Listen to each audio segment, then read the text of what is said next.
Beautiful morning. I've only had one cup of weak coffee.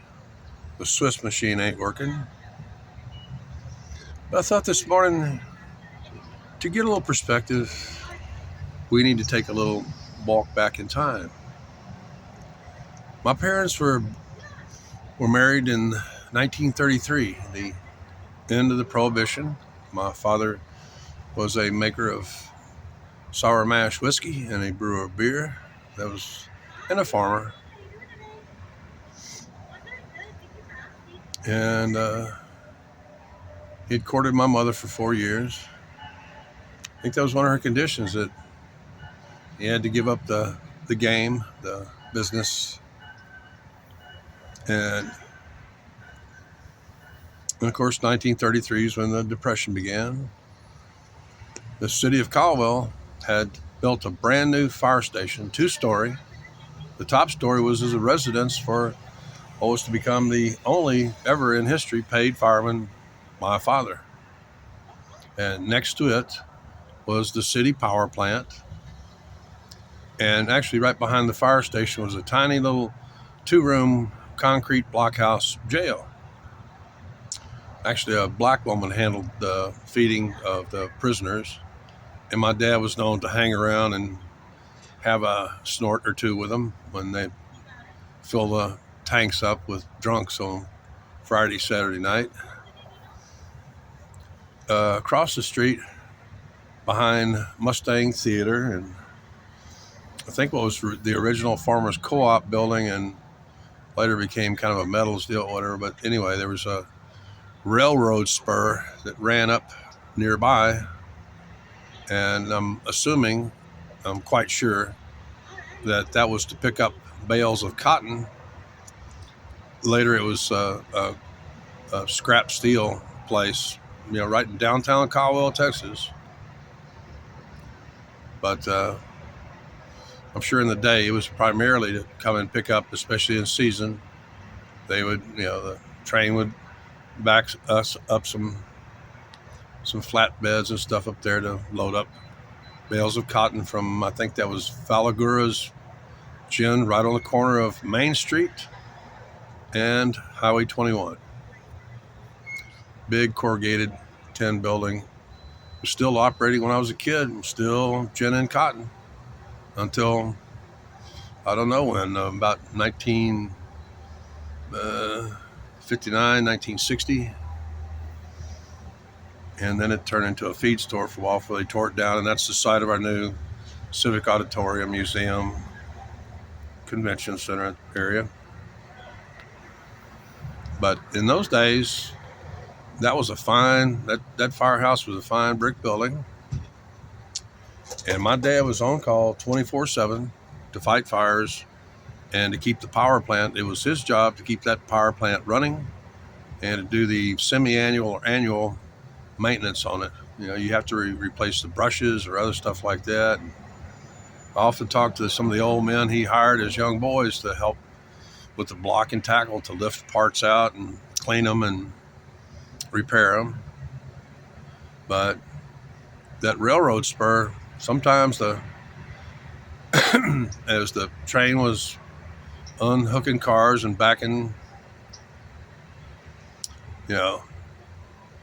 uh, cars up and stuff to where they could be loaded, the hobos would either ride up on or walk up the spur.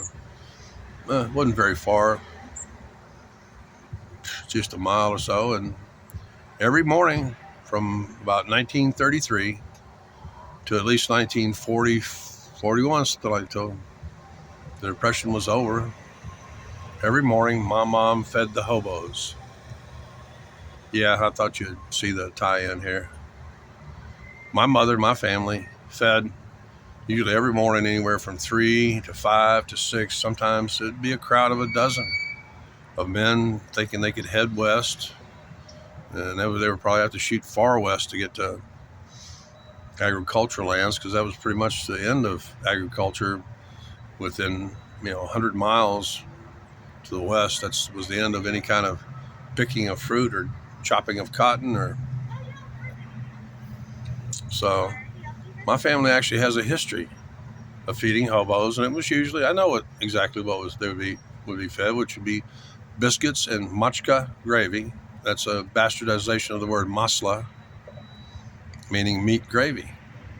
It'd have chunks of sausage or bacon in it, and it was be made from sausage or bacon grease, flour, and evaporated milk. And they were damn happy to have it because they probably hadn't eaten in a day or two. So every time that y'all think about me, I want you to remember that my family, my mother, fed the hobos, and they were super polite to her because they knew, they could see that 6.5 foot tall man that was constantly rambling around, washing fire hoses and doing work and checking on the power plant right next door. This is catty corner to the courthouse of Burleson County, Caldwell, Texas. And that's where I think actually the sheriff's office was still in there. And so, yeah, they knew to be on their P's and Q's, but there were those little hobo marks all along the way to where to go to get food in the morning. And she fed them heartily. I just thought I'd bring that up for my regular subscribers. I've mentioned it before, but they claim I've put out 464 videos now, so it may kind of get lost in all the traffic.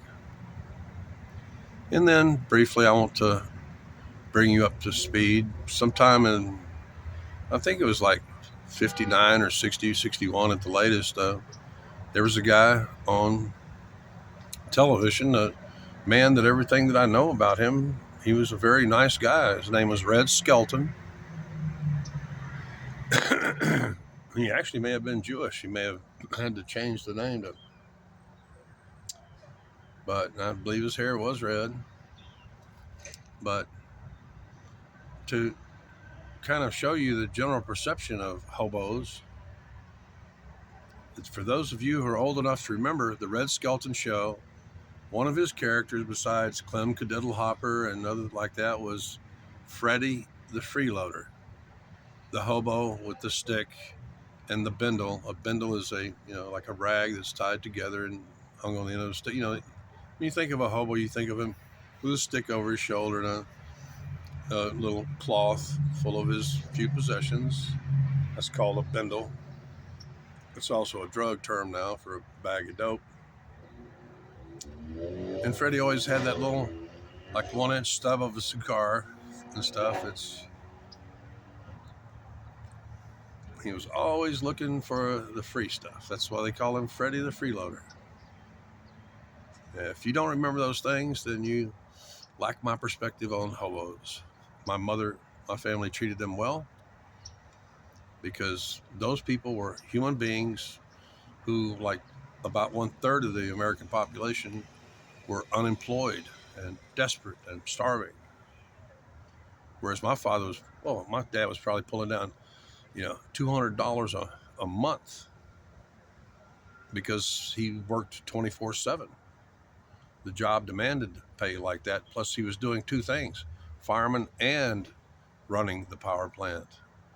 He was in charge of that power plant, making sure it was fueled and running smoothly and providing power.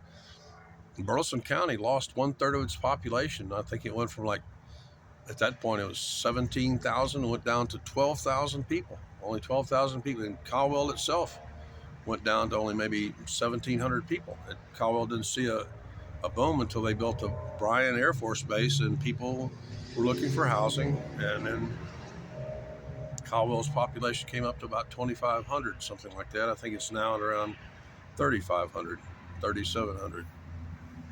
So, in brief, that's the story of my mom feeding hobos for a good 7 years or more every morning. I remember that area after the gin had shut down, and then it turned into a scrapyard. And they had one of those big cranes with the electromagnet on it. I remember that as a kid. I remember that area well and stuff. I was actually technically born into Germantown, just to the west of that, and actually shortly after but towards the, this was after my dad had done some service as a fireman in the German POW camp up around Crockett, Texas. But just a little reminder, my mom fed you fucking hobos for 7 years out of our pocket. There was no, she didn't take up donations from the community. You were fed out of our pocket. And then I'll remind everybody about Freddy the Freeloader, because that was the perception of most of these big city guys who became hobos. It was that they were always looking for the free shit, free food, free easygoing, really didn't want to work. Not that there was really any work to be had. Franklin Delano Roosevelt was a major league dumbass who could have simply ended the Depression in 1 year by simply replacing the money that was hidden in mattresses. It was known that 1/3 of the money supply had disappeared, and every economist since then has said all it would have done was to increase the money supply, just increase what had been taken out of circulation. All the silver and paper money, particularly the paper money, all they would have had to done is print more, and the Depression would have been over. So much for your great FDR, that commie. FDR was a commie, good buddies with Stalin. Started instituting, he built big government. FDR, you keep saying this, yeah, government, big government was built by FDR. He could have ended that Depression and all that hoboing and shit, and didn't do it. He wasn't a very bright guy. For a Jew, he was super. Actually, he claimed to be Presbyterian, but Roosevelt is Rosenfeld in Dutch. So, just to remind all you hobo lovers that my family, my mother, my sweet mother, whose birthday's coming up soon, it'll be her 111th. My dad, if he were still alive, would be 117 as of last month. So just remember, hobos, my family actually fed you fuckers. So that's it.